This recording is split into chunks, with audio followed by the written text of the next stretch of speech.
fue sacada entre los esclavos, tus siervos y doncellas la prepararon.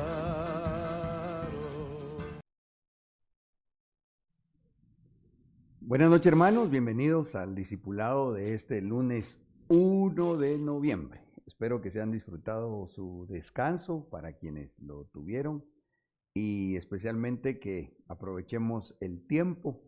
Gracias a Dios, la iglesia no se detiene, ¿verdad? Seguimos adelante y hoy, con el favor del Señor, pues no es la excepción. Quiero contarles que acá en nuestro estudio contamos con la presencia de mis hermanos Villalta, aleluya. Bienvenidos, Yosimar, Evelyn y también con Yesenia. Nuevamente acá participando, muchas gracias por estar aquí. Siéntanse con libertad para poder compartir aportaciones si las tienen o si tienen alguna pregunta que si Dios nos concede la respondemos y así enriquecemos también el discipulado. Vamos a hacer una oración y así entramos al desarrollo del tema en el nombre de Jesús. Padre, muchas gracias por permitirnos estar en este lugar. Venimos poniendo delante de ti este tiempo, Señor, rogándote que nos concedas una unción de sabiduría, un espíritu de revelación por el cual podamos entender tu palabra y especialmente en mi caso, que tengo el privilegio de trasladar esta enseñanza, que venga a ser, Señor, mi vida como tu boca para trasladar esos pensamientos que han brotado de tu buen corazón.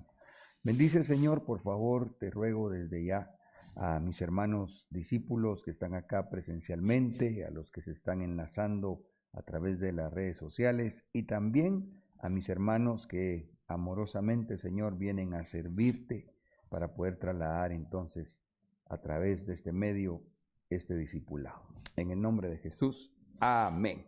Bueno, vamos a abordar, como lo habíamos estado anunciando hoy por la tarde, una sexta parte del tema de los hijos de Jezabel. Y para poder introducirnos juntos al mismo, voy a leer el libro de Apocalipsis, capítulo 2 y verso 20, y luego el versículo 23, de donde surgió todo esto que hemos estado recibiendo de parte del Señor. Dice, pero tengo contra ti alguna cosa, y es que permites a cierta mujer Jezabel, que se dice profetiza, enseñar y seducir a mis siervos para que caigan en fornicación. Verso 23, y a sus hijos mataré con pestilencia, y todas las iglesias sabrán que yo soy el que escudriña las mentes y los corazones, y os daré a cada uno según vuestras obras. Y yo he estado remarcando, me parece casi que en todos los capítulos de este tema que hemos estado platicando, que si bien Jezabel se deja ir en contra del pueblo del Señor, especialmente el ataque es contra aquellos que tenemos el privilegio, permítanme, el privilegio de servir al Señor. Léase definitivamente ministros primarios, pero también servidores en la iglesia. Y el fin de esta es hacerlos tropezar, ¿verdad? Con el propósito de que entonces, al hacerlos caer, al llevarlos a la infidelidad al Señor, bien se puede entender un pecado consumado literalmente en el área sexual, pero no solamente es eso, es realmente la infidelidad espiritual, que puede conllevar el que entonces Jezabel pueda dar frutos en la iglesia, figurados acá en el verso 23 como sus hijos. Y para poder discernir de qué se tratan esos hijos o frutos de Jezabel, entonces nos fuimos a escudriñar con el favor del Señor la genealogía o descendencia, digamos, de Acab y Jezabel. Acá tenemos un esquema de donde hemos anotado también el pie de imprenta. Omri era el padre de Acab. A su vez, Acab, padre de Atalía. Esto es interesante porque en el caso de Atalía se dice nieta de Omri, ¿verdad? Y entonces contextualizando la palabra nos damos cuenta que esta vino a ser hija de Acab, por lo tanto también hija de Jezabel. Por otro lado, ahí pues aparece en pantalla los textos de donde fuimos encontrando en la palabra, como también Ocosías y Joram fueron hijos de este matrimonio ilícito delante del Señor.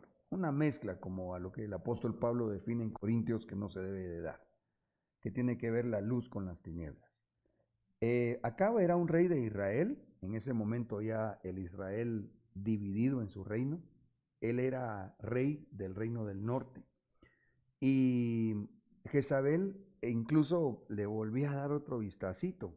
¿Cómo se describe? Allá en primer libro de Reyes 16, 30 y 31 dice: pero Acab, hijo de Omri, hizo lo malo ante los ojos de Jehová, más que todos los que reinaron antes de él. ¿Cuál fue lo que lo potencializó, si puedo decirlo de esta manera, a describirse así, que hizo lo malo y más que todos sus antecesores que reinaron? Pues no le bastó andar en los pecados de Jeroboam, hijo de Nabat, sino que tomó por mujer a Jezabel, hija de Ed-Baal, rey de los sidonios, y fue y sirvió a Baal y adoró. Aquí hay algo que yo quisiera resaltar. Tal vez no lo vamos a escudriñar mucho en esta oportunidad, pero quisiera que vayamos aprendiendo juntos, porque si Dios permite, más adelante nos puede servir este conocimiento para ubicarnos. Y es que al decir que ella era hija de un rey sidonio, está haciendo alusión a la ciudad de Sidón, ¿verdad? La ciudad hermana de Tiro, ¿se acuerdan? Tiro y Sidón generalmente se menciona juntos.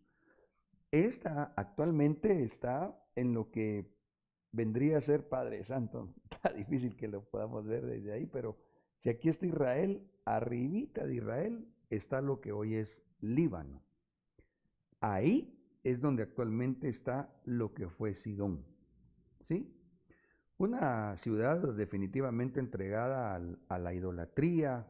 De hecho, un comentario que me llamó la atención, que de hecho lo anoté acá, de los eruditos de la Reina Valera, explican que el nombre, sí, de la princesa fenicia Jezabel, miren lo que puede significar. ¿Dónde está el príncipe? Y esto yo lo entiendo en dos sentidos. Uno es como quien dice, ¿y aquí quién manda? ¿Verdad? Porque al final ella fue la que agarró las riendas de Israel cuando se casa con Acab, induciendo al mismo Acab a cometer unas fechorías como poner testigos falsos, como quitarle impositivamente la viña a Nabot, si recuerdo bien, ¿verdad? Pero porque Jezabel prácticamente lo mangoneaba, diríamos, en Guatemala.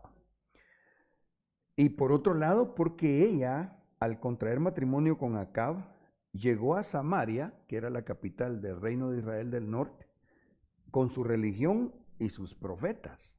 Aquí me llamó algo la atención porque ¿se acuerdan que cuando está peleando Elías contra los profetas, se mencionan 400 profetas de Baal, creo yo, y 450, creo, profetas de Jezabel, si no estoy mal? Entonces, parecería como que cuando se casa Jezabel con con Acab, perdón, eh, ella se lleva a su séquito de profetas falsos, porque su propósito prácticamente era tomar Israel, pero interesantemente tomarlo primeramente en el sentido espiritual, ¿verdad?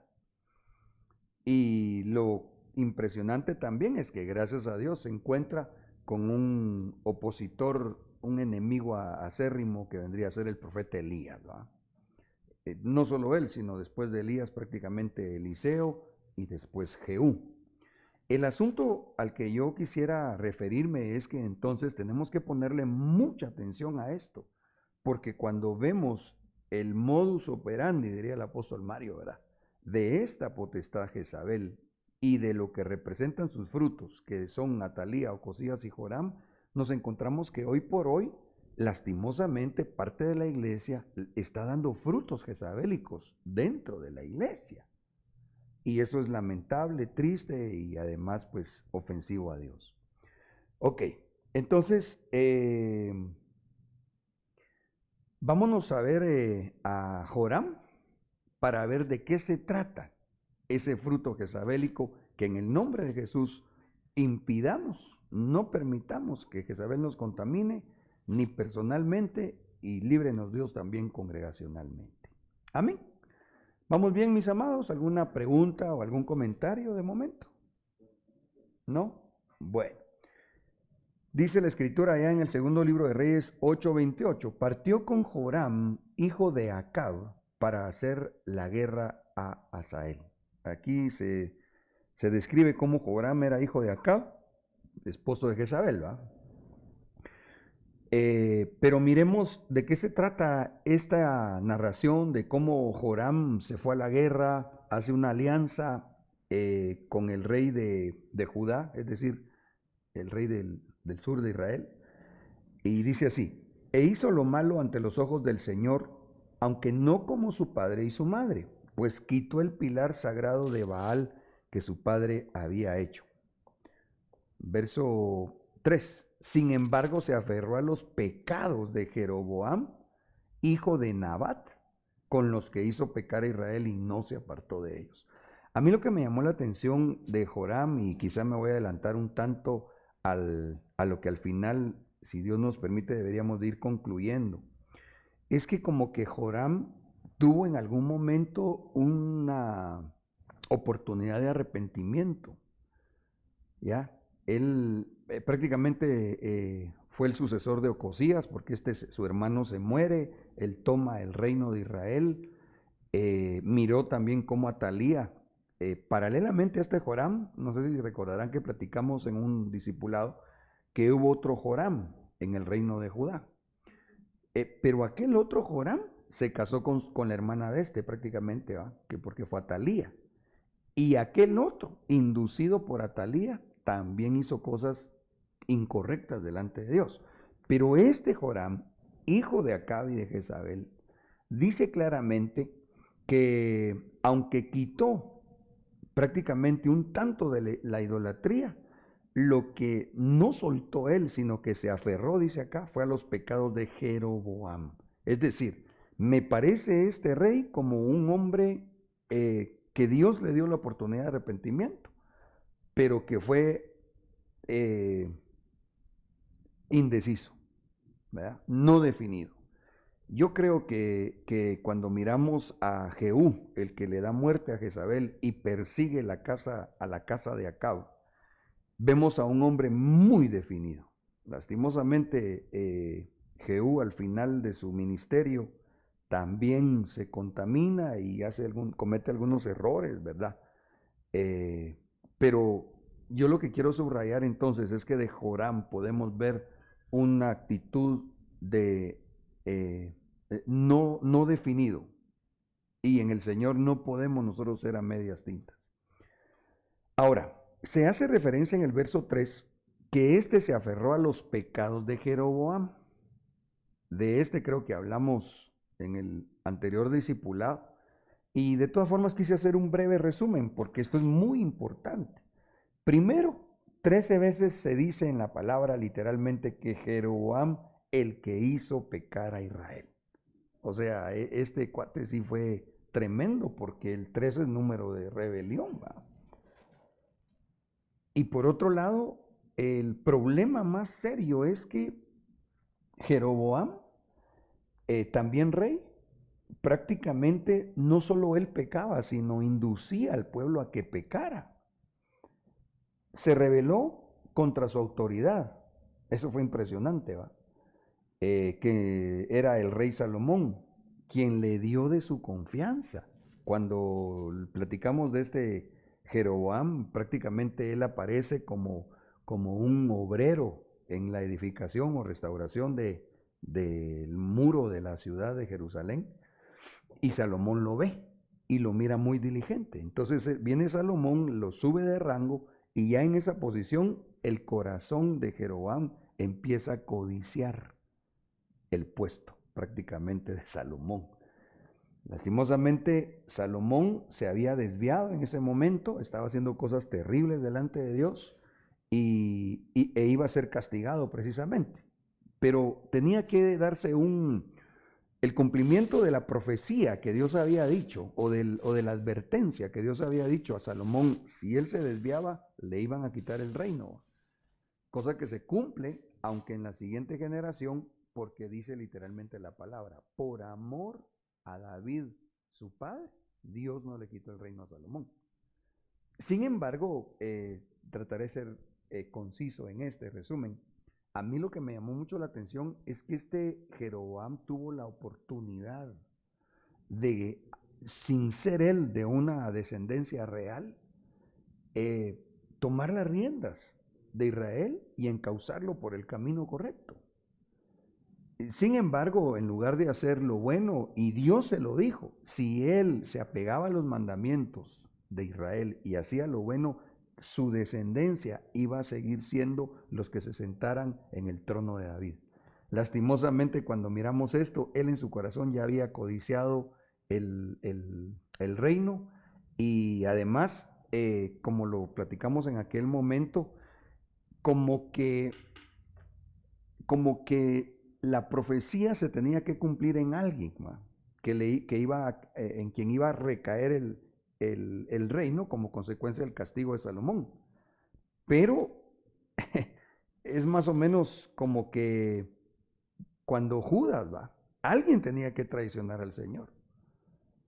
Ya, es una profecía. En la Biblia se describe que va a aparecer un anticristo, pero no porque se tenga que dar eso, alguno de nosotros querramos ser en quien se ejecute la profecía. No sé si me estoy explicando, ¿verdad?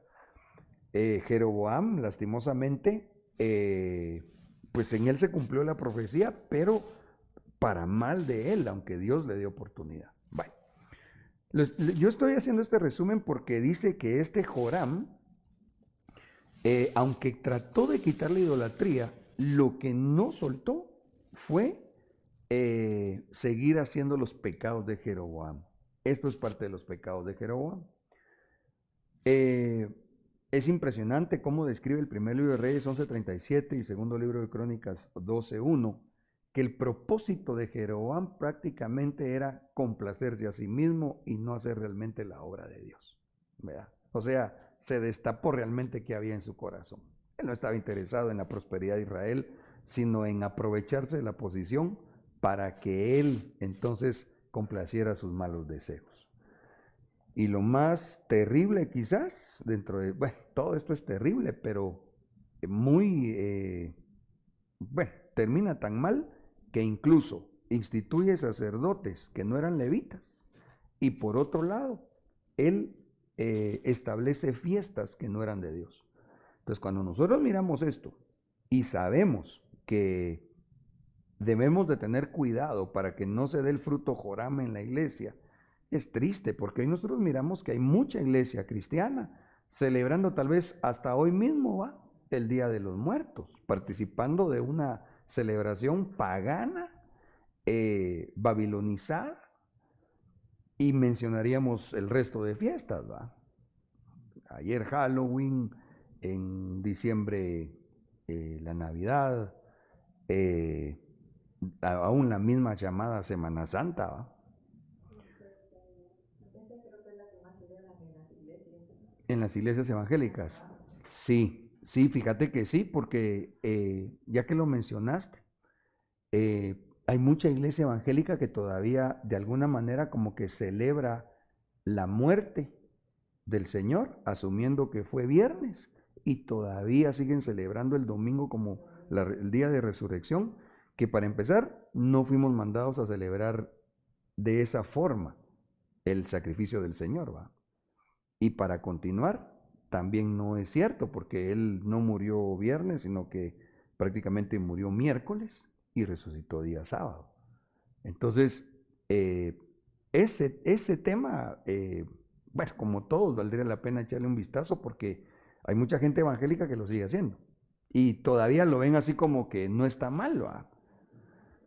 De ahí se van sumando otras fiestas paganas, que la vez pasada me quedé un poco yo apenado y todavía es el comentario si le quitaban unos minutitos a la enseñanza, pero no se lo quitaron, estuvo bueno. Porque yo francamente sí creo que la iglesia se debe cuidar. A mí me parece que se está infiltrando una fiesta y es la llamada del, ¿cómo es? Thanksgiving, ¿verdad? El Día de Acción de Gracias. Que esto seguramente causará cierta incomodidad en que quizá me oiga y lo celebra, hablando de gente evangélica, cristiana, pastores, tal vez hasta amigos, pero que realmente cuando se va a investigar tiene un origen ecuménico. Y eso es peligroso, porque la enseñanza de Jeroboam precisamente fue que se infiltraran fiestas no instituidas por Dios. Quiero hacer la aclaración y rápido nos saltamos a lo que hoy queremos hablar, que es de Joram, en cuanto a que nosotros no celebramos fiestas judías, ¿verdad? Porque no estamos ya en aquel tiempo, sino hacemos lo que el Espíritu Santo nos enseña a la luz de la palabra, ¿verdad? Como Santa Cena, pues Cristo es nuestra Pascua, ¿verdad?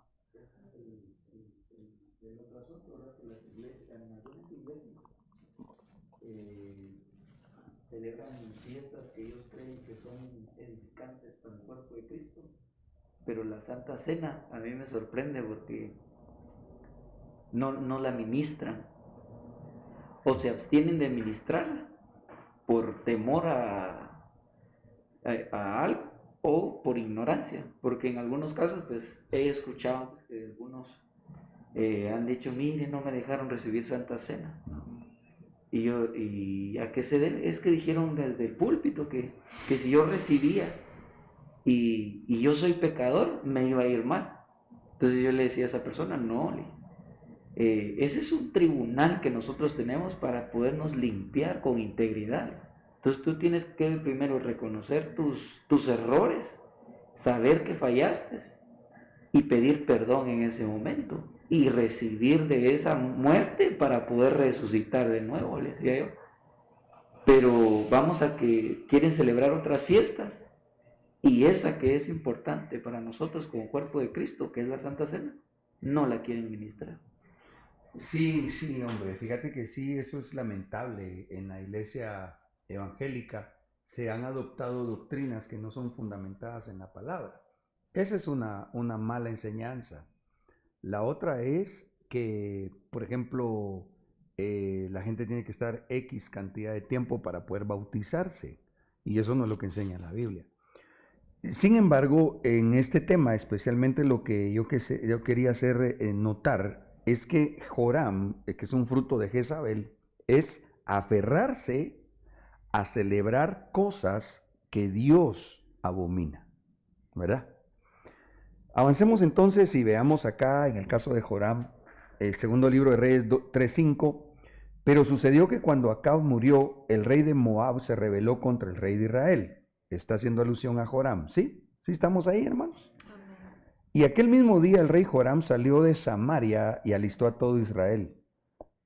Verso 7. Entonces fue y envió palabra a Josafat, rey de Judá, diciendo: el rey de Moab se ha rebelado contra mí. ¿Irás conmigo a pelear contra Moab? Y él respondió: subiré. Yo soy como tú, mi pueblo como tu pueblo, mis caballos como tus caballos. Ese relato en el verso 7 es muy semejante a lo que otros reyes, igualmente del reino de Israel y de Judá, hablaron en un momento.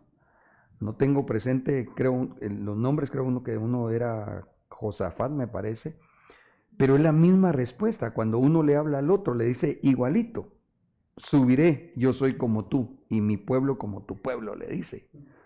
Pero también es impresionante que la actitud del rey Joram, fue la misma que el otro rey. ¿Y cuál? Que a ellos les gustaba que los profetas que tenían les profetizara a lo que ellos querían oír y no a lo que realmente el Espíritu de Dios quería mostrarles, ¿verdad? Eso es impresionante. Si quieren lo vamos a leer. Dice el verso 8. Bueno. Y dijo, ¿por qué camino subiremos? Y él respondió, por el camino del desierto de Edom. Aquí yo quiero enfatizar esto de acá, aunque lo vamos a desarrollar despuesito. Solo que se les quede, por favor, para la enseñanza que estamos desarrollando. El rey de Judá le dice a Joram, ¿por dónde vamos a ir a la batalla? Y él le contesta, por el camino del desierto de Edom. Ahí dejemos ese puntacho, ¿sí? Primero Dios, después regresamos a ver de qué se trata, por qué eso no fue lo mejor para él y el pueblo de Israel y además Judá. Salieron pues el rey de Israel, el rey de Judá, y ojo con esto, se le suma otro, el rey de Edom. Como tuvieron que dar un rodeo por el desierto, a los 7 días de camino les faltó agua para el ejército y para las bestias que lo seguían. Entonces el rey de Israel dijo, Jehová ha llamado a estos 3 reyes para entregarlos en manos de los moabitas. O sea, él iba por ahí, iban rumbo a la batalla, ¿va? Pero por agarrar el camino inadecuado, él y su gente con sus animales estaban desfalleciendo, no tenían agua. Y entonces él asume que Dios los iba a entregar a su enemigo, ¿va? Sí, me siguen. Este tema, este discipulado requiere mucho contexto histórico, pero esto nos va a llevar a entender la sustancia espiritual con el favor de Dios. Entonces dice el verso 11, pero Josafat dijo, ¿acaso no hay aquí profeta de Jehová para que consultemos a Jehová por medio de él? Uno de los siervos del rey de Israel, es decir, Joram, dijo, aquí está Eliseo, hijo de Safat, que servía a Elías. Este tendrá palabra de Jehová, afirmó Josafat. El rey de Israel, Josafat y el rey de Edom descendieron hacia donde él estaba. Pero Joram no se llevaba con Elías, con Eliseo. Ahora, yo quiero que aquí paremos un ratito y quisiera una retroalimentación, porque si estamos en sintonía de estos temas, así rápido, ¿por qué piensan ustedes que Joram no mucho quería consultar a Eliseo? Porque le iba a decir sus verdades en cuanto a que estaba haciendo las cosas mal, ¿verdad? Así como se los había hecho Elías. Porque él sí era un profeta de acuerdo al corazón de Dios, no era un falso. Exactamente. ¿Verdad? Lo iba a discernir prácticamente. Exactamente. Calidad. Ahí estamos. Sí, porque Joram, no sé si lo dice más adelante, si lo tengo más adelante, o lo pueden chequear posteriormente en el contexto, pero yo creo que él seguía manteniendo el montón de disque profetas. Y él, cuando se presenta con Eliseo, Eliseo lo cuadra, ¿verdad? Ni modo si Eliseo era pupilo de Elías, y Elías había enfrentado a su madre Jezabel y a su padre Acab. O sea, Joram, que era hijo de Jezabel, sabía que cuando se enfrentara con un verdadero profeta de Dios, o que siendo profeta, como quizás alguno de los otros, pero Elías y Eliseo, no se habían vendido, porque ese es el problema que tenía Joram. A él le gustaban las profecías que dijeran lo que él deseaba y no lo que Dios quería decirle, ¿va? Ahora,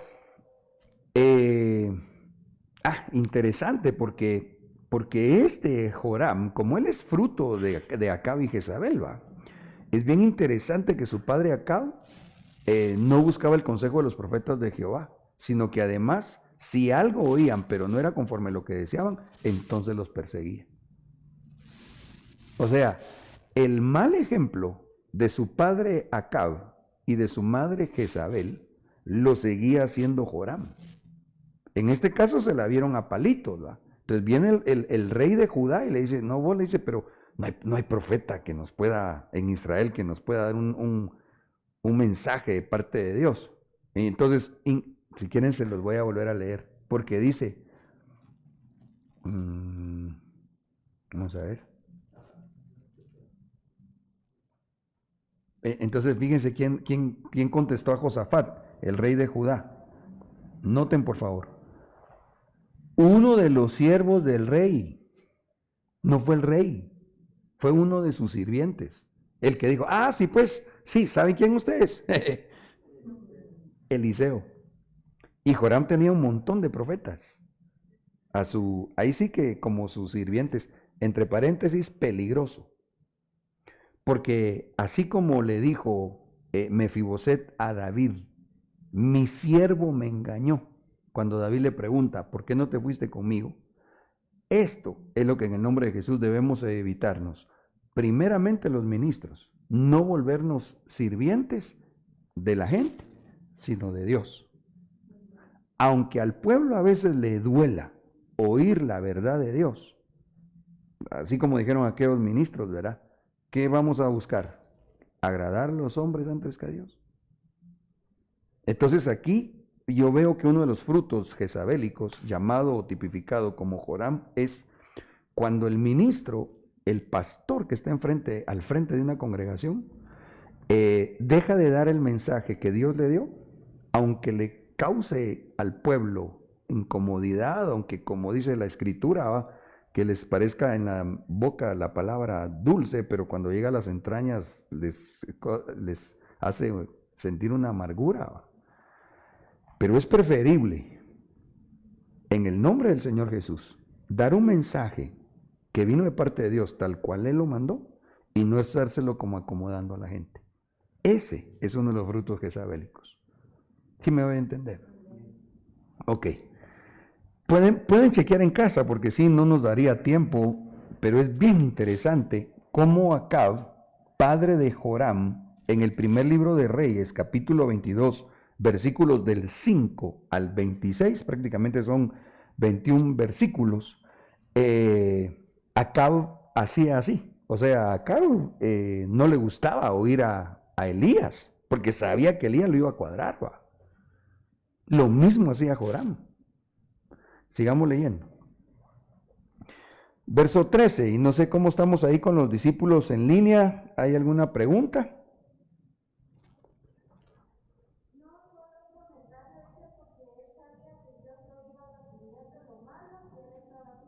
Amén. Muchas gracias, hermana Dayana Shea, ¿verdad? Gracias por sus aportaciones. A ustedes también. Reportaban que había poco volumen, pero seguro ya lo corregiste. Gracias, muy bien. Ok. Entonces, sigamos leyendo. Pero Eliseo le dijo al rey de Israel.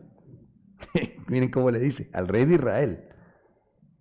¿Qué tengo yo que ver contigo? Vete a consultar a los profetas de tu padre y de tu madre. O sea, Joram seguía con los profetas de Acab y de Jezabel. No, respondió el rey de Israel, pues el Señor nos ha reunido a los tres para entregarnos en manos de los moabitas.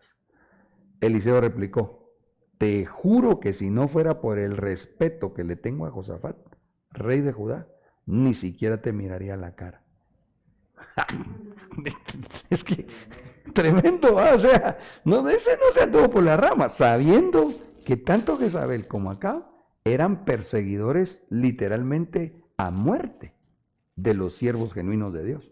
Pero Eliseo, bendito el Señor, y Dios nos dé ese espíritu de amor, como dice la Escritura, de dominio propio y no de cobardía, ¿ya? De celo por la obra de Dios, ¿va?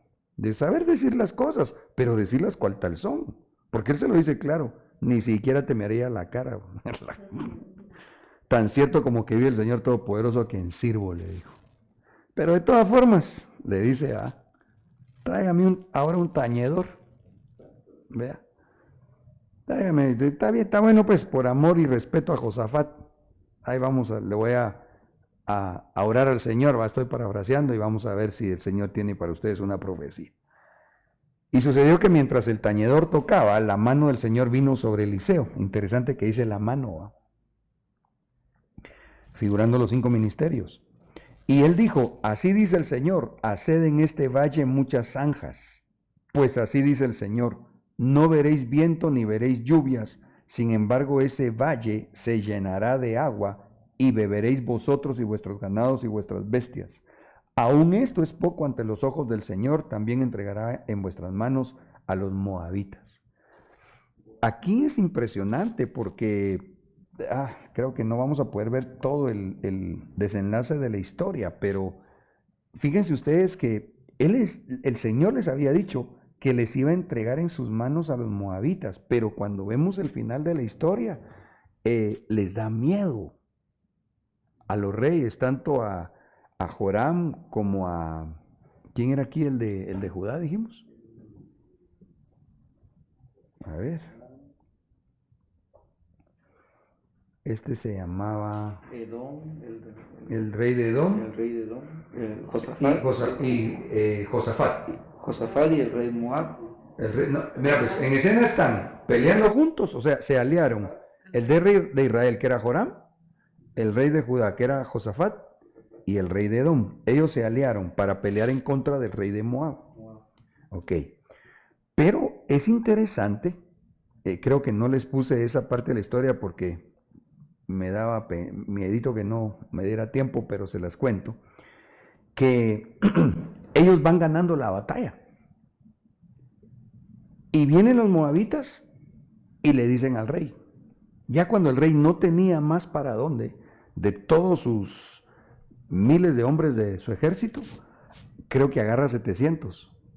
Y cuando va a la batalla se da cuenta que no puede vencer. Entonces lo que hace, esa es otra cosa bien interesante, es que toma a su hijo, heredero del rey de los moabitas, y lo sacrifica sobre la muralla de su ciudad.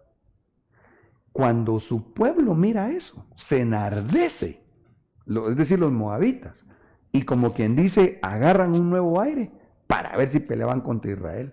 Pero cuando vieron los reyes de Israel que la gente se puso así, ya no terminaron la guerra. O sea, el Señor les había dicho, les voy a, ¿cómo les dijo acá? Aún esto es poco ante los ojos del Señor, también entregará en vuestras manos a los moabitas, pero se achicopalaron. O sea que este Joram, como les decía, y describe la palabra, pues en eso me baso, como que él tuvo en algunos momentos la buena intención de sacar de Israel la idolatría, en este caso también, porque no se dejó guiar por el Señor. Cuando vio la cosa seria, se echó para atrás. Dice el segundo libro de Reyes 3:19, y destruiréis toda ciudad fortificada. Quizás esta es la respuesta, fíjense ustedes. Porque, miren pues, en el 18, la profecía decía, entregará en vuestras manos a los moabitas. O sea, Dios les había dicho que se los iba a entregar. Ahí era de que le creyeran a Dios, ¿va? Tipo Gedeón, ¿va? Cuando Gedeón le dice al Señor, ay Señor, pero si yo soy de las tribus más pobres de Israel y le pide señal, ¿va? Si estás conmigo, haz que llueva fuera del vellón, y después le vuelve a pedir señal, Señor, ahora que solo el vellón se moje y que todo lo demás quede seco. Pero al final fue, ¿verdad? Pero este no, este recibió la profecía. Y cuando mira que el rey de Moab logra exacerbar el ánimo de su pueblo, y ya no, ni siquiera eran guerreros, ya los habían derrotado. Entonces, pero yo creo que en el 19 está quizás en parte la razón por qué él ya no quiso seguir adelante. Porque la instrucción de Dios era, destruiréis toda ciudad fortificada y toda ciudad principal, y talaréis todo árbol bueno. A ver, ¿por qué la instrucción de talar todo árbol bueno? Para que no se levantara a sus ídolos. Exactamente. Porque la orden que Dios les estaba dando es, ya no quiero ver la idolatría a Ashera o a Acera. ¿Ya? Pero como dice la Escritura, que él se aferró a a los pecados de Jeroboam. O sea, él cuando vio que tenía que acabar con todo, y yo creo que también no solo fue el miedo de ver a la gente de Moab enardecida, sino especialmente también porque su corazón no se había despojado de idolatría. Y dice, cegaréis todas las fuentes de agua, o sea, espiritualmente hablando. Ya no quiero que tengan ese fluir doctrinal. ¿Ya? Esto me da el puntapié también a retroceder al verso 8 de segundo del libro de Reyes 3, porque ¿con qué razón él para ir a batalla eligió el camino desértico? Es decir, para ir a la batalla, él no tomó lo que generalmente hacían los reyes, era que pasaban por el río Jordán. No, él fue a dar una gran vuelta y nos surge el mapita, hombre, de Israel, porque aquí primero lo vamos a poner, creo yo, para poder hablar de eso. O sea, claro que está relatando la Biblia cuestiones de tipo histórico, haciendo referencia a lugares literales donde se dieron batallas, pero la sustancia espiritual es lo que especialmente queremos aprender, porque los reyes tenían una forma de hacer la guerra. Ok, se los pongo así. Si nosotros tenemos que entrar en una batalla espiritual, no podemos estar en una región desértica. Necesitamos estarnos llenando de la palabra, estarnos llenando de la presencia, del fluir del Espíritu Santo. ¿Sí me explico? Entonces, por eso es que agarró el camino desértico. Voy en buen tiempo. Dice, cegaréis todas las fuentes de agua y dañaréis con piedras todo terreno fértil. Pero hablando de las ciudades de Moab. ¿Sí me estoy explicando? O sea, Dios quería anular a través de estos reyes, y especialmente de Joram, creo yo, Dios quería anular totalmente las fuentes doctrinales, el fluir de la palabra de enseñanza pagana, y también el lugar donde era fértil el mover espiritual de Acab y de Jezabel. Pero él no, él se echó para atrás. Muy bien, ¿alguna pregunta? Ok. Entonces, perdón, no hay preguntas. Que solito hice, pero me respondí. No, y es que lo impresionante ahí es que, pues a través de la profecía que les dio Eliseo a los reyes, prácticamente les estaba diciendo que ellos no iban a hacer nada. O sea, que Dios les iba a dar a sus enemigos sin que ellos pelearan. Porque Moab, en el contexto que se ve de Moab los ve a lo lejos y ve un río de sangre, aguas de sangre, pero no eran aguas de sangre, sino que era el agua que Dios les había enviado para que ellos bebieran. Y de ahí dice, ya se mataron entre los reyes, vamos por el botín. Sí. Entonces, yo veo que el Señor también les muestra en ese desierto a esos tres reyes, que a pesar de que estaban en un desierto, Él iba a hacer que esa tierra fuera fértil. Pero como que les da la enseñanza también de que aunque quedara esa tierra fértil, no la debían de dejar fértil y la iban a destruir. Ya. Y esa destrucción ya no la encaminaron, pues, porque se asustaron. Se asustaron. Sí. Ahora, volviendo precisamente al camino que eligió Joram, porque él fue el que eligió este camino para ir a batalla. Le pregunta el otro rey, ¿cómo dijimos que se llamaba? Josafat, ¿verdad? Y el rey de Edom. Josafat le dice, ¿por qué camino subiremos? Y él respondió, por el camino del desierto de Edom. Ahora, ¿por qué creo yo que no tenían que agarrar ese camino? Vámonos a la historia de Israel. Números 21:4 en adelante. Partieron del monte Or con dirección al Mar Rojo para rodear la tierra de Edom. Pero el pueblo se impacientó por causa del camino. Miren, no, vamos a ver si me recuerdo, hay un dicho en la sabiduría popular que hace referencia a la importancia de conocer la historia de los pueblos. No sé si ustedes lo tienen en mente y me ayudan, pero hay un dicho que enseña eso. Cuando un pueblo no conoce su historia, se vuelve o sigue siendo un pueblo no próspero porque no aprende de sus errores. ¿ya?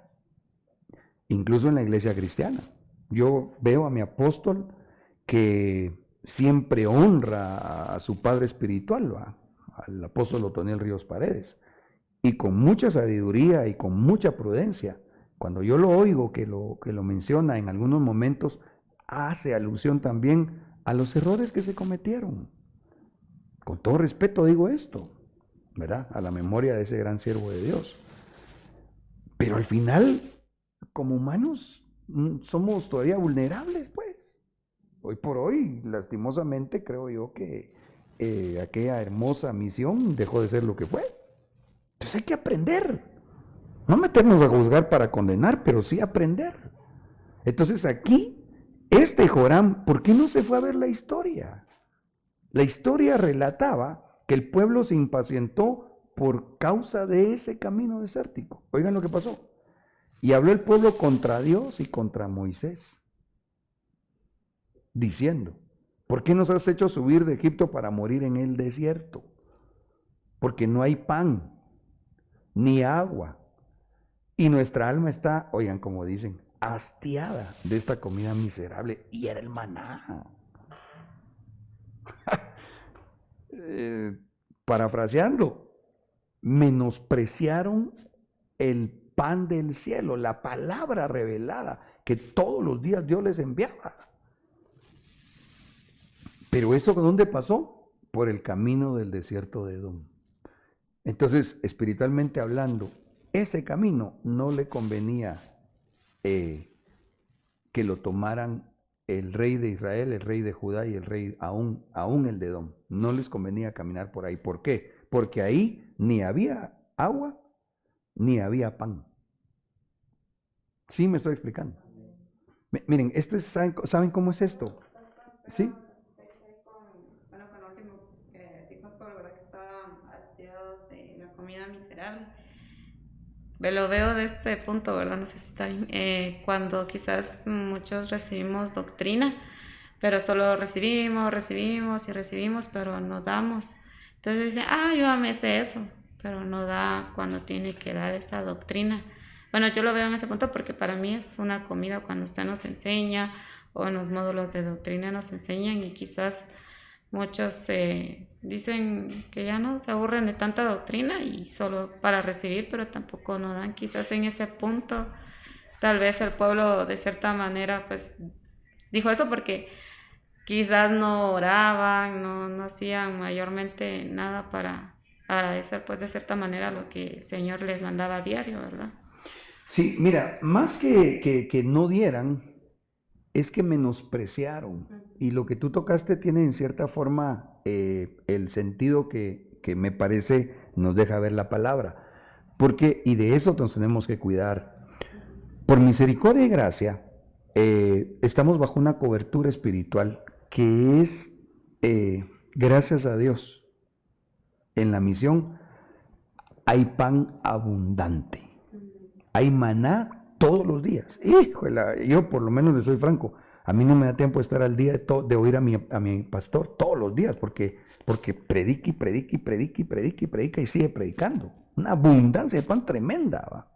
Pan que viene del cielo. En figura el maná, pues. Pero el peligro que se corre es que no apreciemos como ellos lo despreciaron. Porque eso fue lo que ellos dijeron. Estaban hastiados de tanta, y le dicen hacia el maná. Si era un milagro ver el maná cada día. Entonces, pero a lo que voy es que Joram, por ahí fue el que dijo que caminaran, ¿va?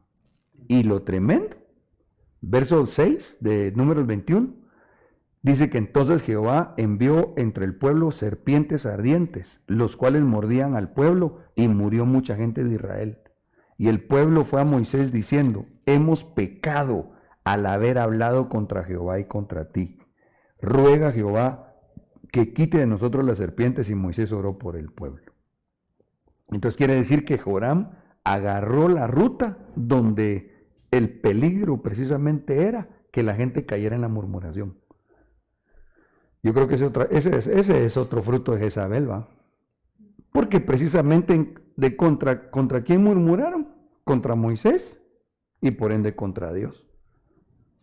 Por eso es que Dios no tolera a Jezabel y no quiere que la toleremos, porque ese espíritu induce a que la gente se rebele en contra de sus autoridades. Y una forma de rebelarse bien peligrosa es hablando. Ese camino fue el que eligió Joram. Ese camino donde no había un fluir del agua, presencia de Dios, y pan, palabra. Y tampoco sombra. Tienes razón, tampoco sombra. Tampoco sombra. Ya sedientos, ¿verdad? Quien los cubriera. Sí, sí, exactamente. Iba a comentar algo más, pero vamos a ver si recuerdo. Bueno, sigamos leyendo. Entonces Jehová dijo a Moisés: hazte una serpiente ardiente y ponla sobre un asta, y sucederá que cualquiera que sea mordido y la mire vivirá. Moisés hizo una serpiente de bronce y la puso sobre un asta. Y sucedía que cuando alguna serpiente mordía a alguno, si éste miraba la serpiente de bronce, vivía.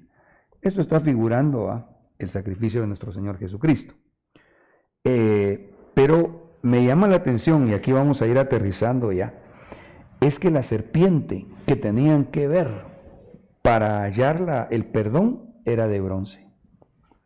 Y el bronce en la Escritura tipifica juicio, es decir, tener la capacidad y la humildad, quizás sobre todo, de que uno se pueda juzgar, de que uno pueda reconocer que falló y que por eso quizás vino un ataque de serpientes. Perdón, aquí abajo, un ataque de serpientes, porque a veces dentro del pueblo, dentro de la iglesia del Señor Jesucristo, a la gente le va mal, les empieza a ir mal, y no reflexionan, no van delante de la serpiente de bronce a juzgarse a sí mismo, decir, bueno, pero ¿cómo no me va a ir mal si estaba hablando mal en contra de mi pastor? Porque realmente yo pienso que si bien algunos caen en ese error de alzar su voz en contra de Dios, yo pensaría que si son cristianos, difícilmente alguien se anima. Pero lo que no es difícil que se animen es hablar en contra de los ministros. Aquí. Pero yo también aprovecho, tengo ahorita la bendición que están ustedes y hay algunos hermanos oyéndome. Por eso, en el nombre de Jesús, quiero decirles que por principio bíblico, uno como pastor, trate de proteger, no de solapar, pero sí de proteger a las ayudas ministeriales. Y no digamos cuando son ancianos, porque la Biblia dice que contra un anciano, un ministro no debe recibir acusación a menos que sea en boca de 2 o 3 testigos. Porque lo que pasa es que si uno no respalda a la autoridad delegada, está faltando un principio de Dios, que Jesús dijo: el que a mí me recibe, recibe al que me envió. Entonces, cuando la gente murmura en contra del ministro, prácticamente está murmurando en contra de Dios. Y eso fue lo que pasó en el camino que este Joram tomó. Prácticamente indujo de alguna manera, viendo esta sombra en el Antiguo Testamento, a su gente para que se rebelaran otra vez en contra de Dios. Amén. Tenemos unos minutitos todavía. ¿Cuánto nos queda?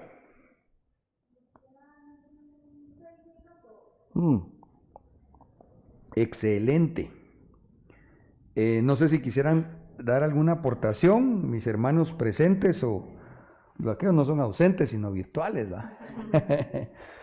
Pero, ¿sí? Lo impresionante con Eliseo, en el actuar de Eliseo, a mí me impacta porque en el cristianismo, o hablemos, mejor dicho, en algunos evangélicos, que reciban una palabra así de Eliseo o de un siervo, de un ministro, y lo reciben, ay, puchica, ¿qué se cree si yo también soy hijo de Dios? Se cae en ese error, ¿verdad? pero veo como Eliseo, a pesar de que exterioriza lo que siente por ese rey, le dice, solo porque le tengo respeto al rey Josafat, es que te voy a ver. Sí.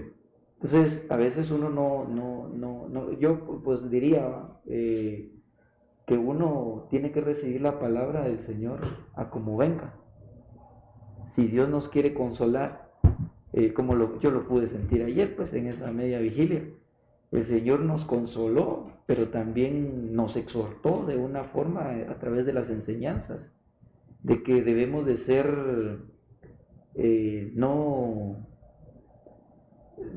¿cómo le podría decir? No, Melindrosos. ajá, no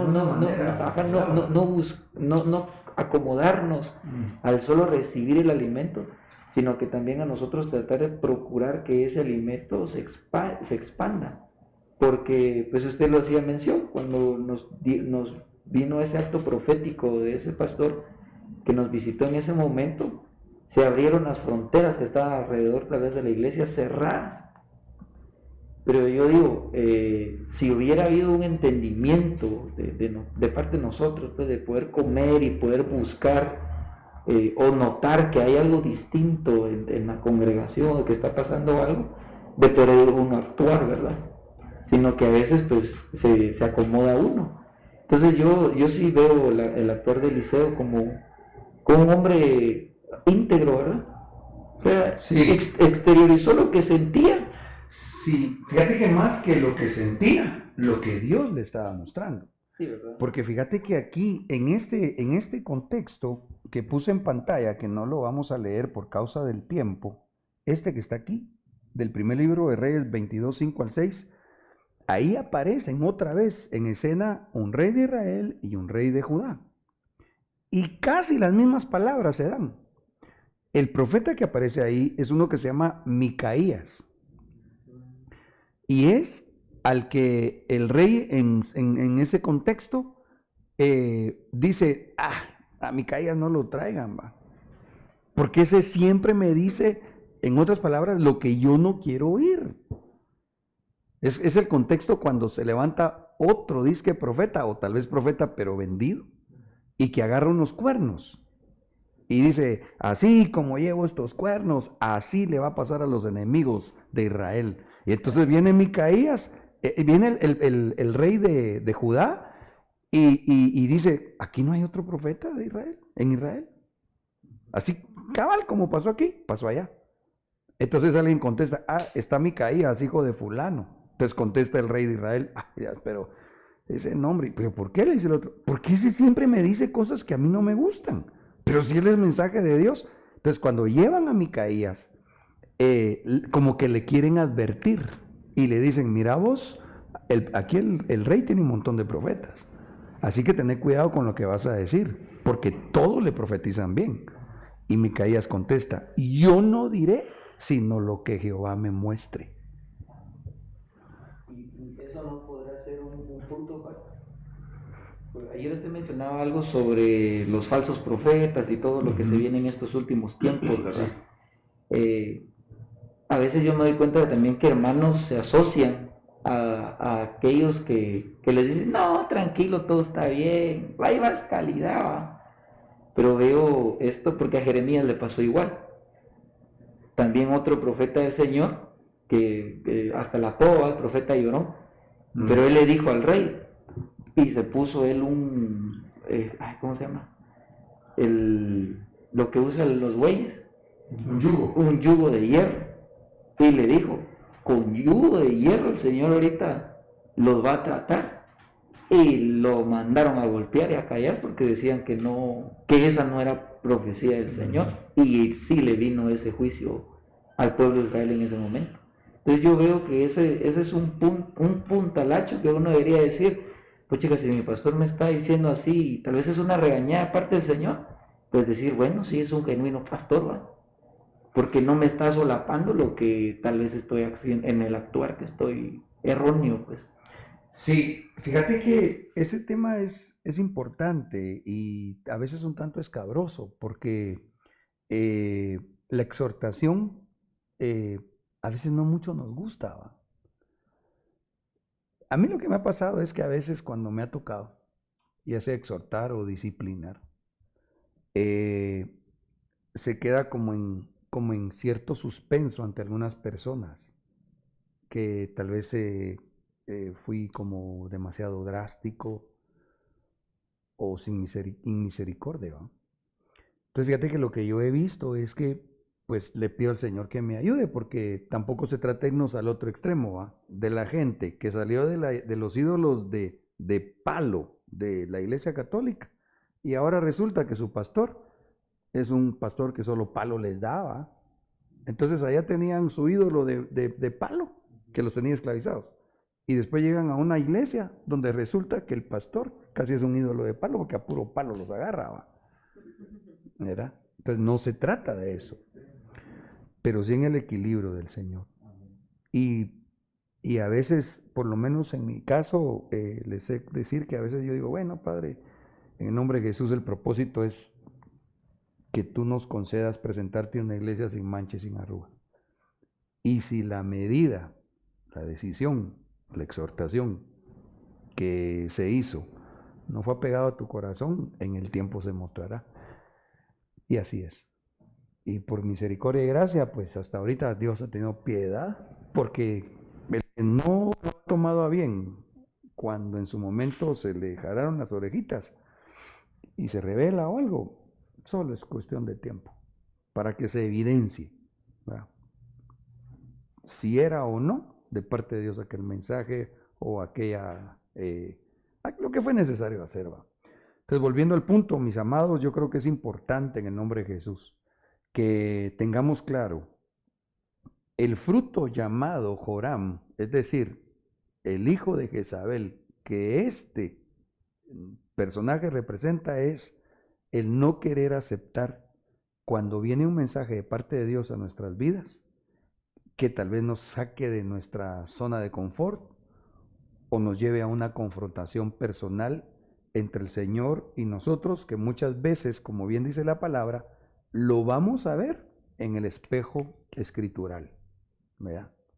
Ahí, si la Biblia nos hace ver qué es lo correcto y qué no es lo correcto, y estamos en lo incorrecto nosotros, entonces decir, bueno, pues duele y lo que sea, pero vamos a seguir el camino de Dios. Amén. Bueno, no sé si hay algún otro comentario o pregunta que sea necesario considerar, mis amados. Creo que no, ¿verdad? Ok.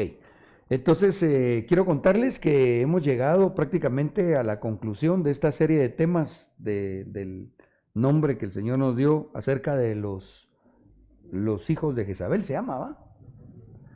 Y espero que en el nombre de Jesús sea de edificación. Hermanos, muchas gracias por haber compartido este tiempo acá, en el estudio de este discipulado, y también a ustedes en casa, les bendecimos. Mis hermanos servidores, gracias por apoyarnos. Vamos a hacer una oración, ¿les parece? Y así quedaremos despedidos. Padre, muchas gracias por esta noche tan linda, gracias por la enseñanza que nos traslada, Señor, en el nombre de Jesús, por misericordia. Te ruego, Padre, que nos libres de toda influencia jezabélica y especialmente también, Padre, que quites en el nombre de Jesús de nosotros individualmente y congregacionalmente, si acaso, Señor, se había infiltrado algún fruto de Jezabel. Renunciamos a todo eso en el nombre de Jesús y te pedimos, Padre, que nuestros frutos únicamente sean los del Espíritu Santo. Esos 12 frutos que deleiten, Señor, tu presencia, que podamos ser la iglesia como un huerto fértil para ti y podamos entonces decir, ven, amado mío, y come de tu dulce fruto. Gracias, Señor, bendigo a mis hermanos y te pido que nos lleves con paz y bendición de vuelta a nuestros hogares. Amén y amén. A todos los que están en casa, bendiciones y hasta mañana. Primero Dios, en la iglesia nos vemos juntos. Amén. Tu novia fue sacada entre los esclavos, tus siervos y doncellas, la